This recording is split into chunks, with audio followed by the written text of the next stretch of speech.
Okay. So I think, so what I've been doing So it could is have been. coordinating, leading, but actually I'm probably, if I was to redesign it, I'd say, well, actually, you need to focus on actually working everyone together. And I think that's probably a function of the way firms often structure themselves. You end up with audit partners who've got a lot on doing other roles, rather than actually thinking. Do you know what I mean? All right, let's go through it then and tell me. I'm going to get a different colour pen. I want you to tell me what percentage of your time you spend on these things.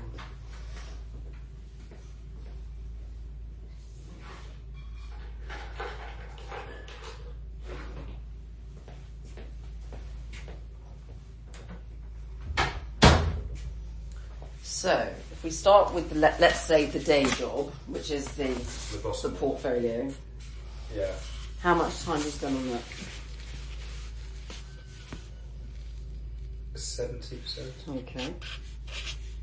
And how much time do you need on do you spend on the sort of leading the insurance sector, the audit insurance sector, staff management?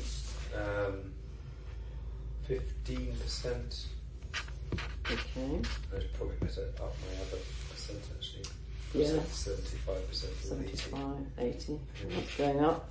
Okay. And then actually, the international world end up being sort of maximum 5%. 5%. 3%.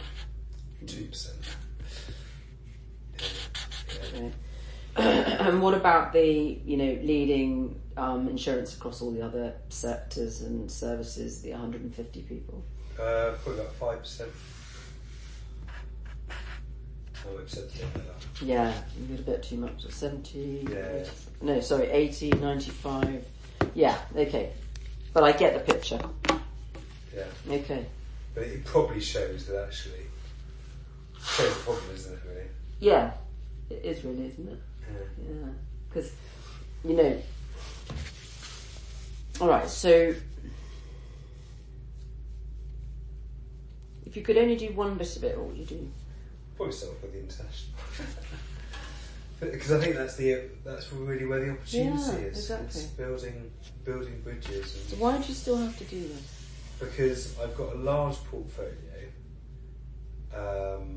We probably need to have more partners who can do that stuff. I suppose I do enjoy a lot of my client work, but it unfortunately the regulatory environment is sort of killing killing the fun of it. Yeah. So yeah, I don't know. So really, this is what you went into it to do, and that's your bread and butter. But actually, nowadays, all that does is cause you volatility and high stress.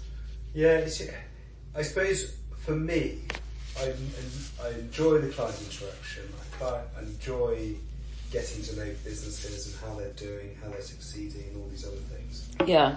But I think it's probably when it gets too much because of the regulatory volatility, and not because of that. I can't just blame that. But when it gets too much, it's too much. Well, it's too much anyway, isn't it? And if your teams aren't able to perform. But then I suppose if you're only, just to play devil's advocate, dedicating 15% of your time to thinking about how your teams function, then it's maybe that you're not getting the most out of the people you've got. Yeah. I don't know.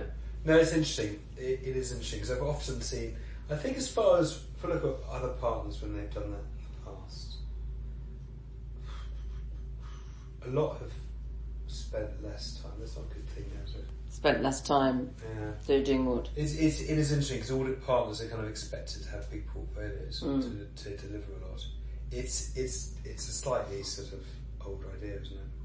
I was talking about it with one of your colleagues just now, actually, and talking about how much more forward-thinking and progressive the firm would be if actually you were allowed to if people like you were allowed to just maintain a small portfolio that keeps you ticking over, because it's a bit like being it's a bit like being a doctor. You have to do a bit to keep your hand in.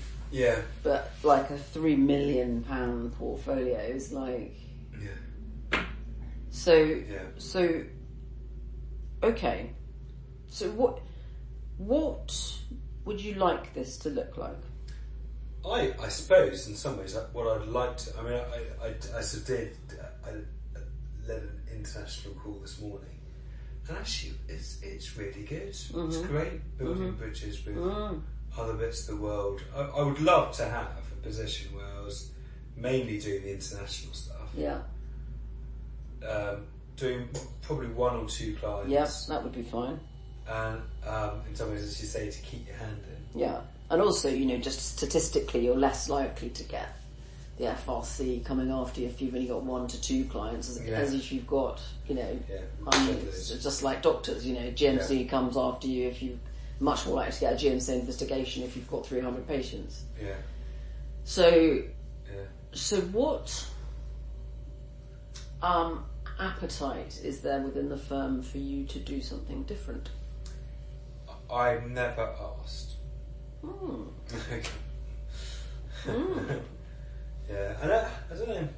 I think I get the impression, that there's more of an appetite for people want to see them delivering a lot of stuff. But that could be my preconception. Delivering a lot of stuff, as in leading portfolios and leading portfolios and all that stuff. Well, yeah, but then that's like preconception.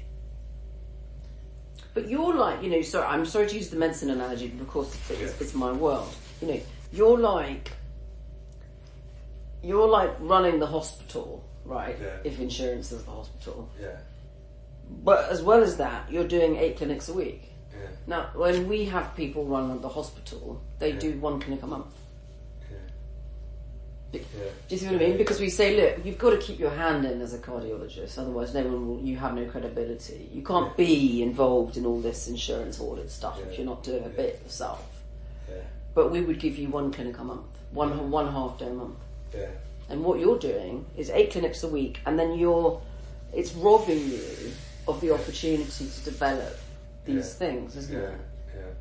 And I suppose the difficulty is, how would you ever build a business case for doing something different if you could only spend 2% of your time on the international? It's very...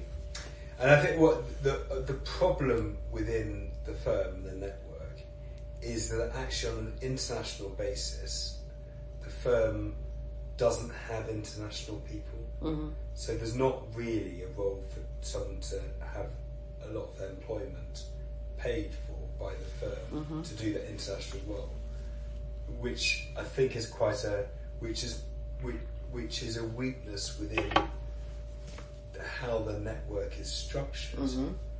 Well, let's rephrase it and say that the firm doesn't have an international role yet.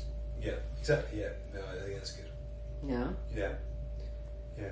And maybe that's because they haven't fully understood the potential that such a role could bring. Yeah, I think it's slightly a lot of. I think the difficulty with some accounting firms is they're still dealt with as individual partnerships.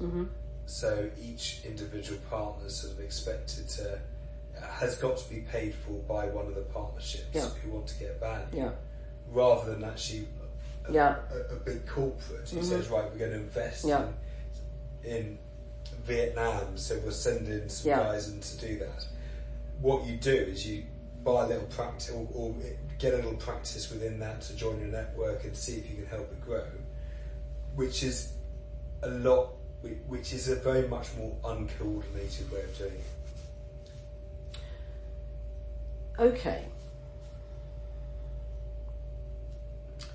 And I'm assuming these hours are not normal. These hours in total add up to not normal hours. It's crazy. Yeah. And am I right in thinking it's this that takes up most of the extra hours at weekends and evenings? Yeah.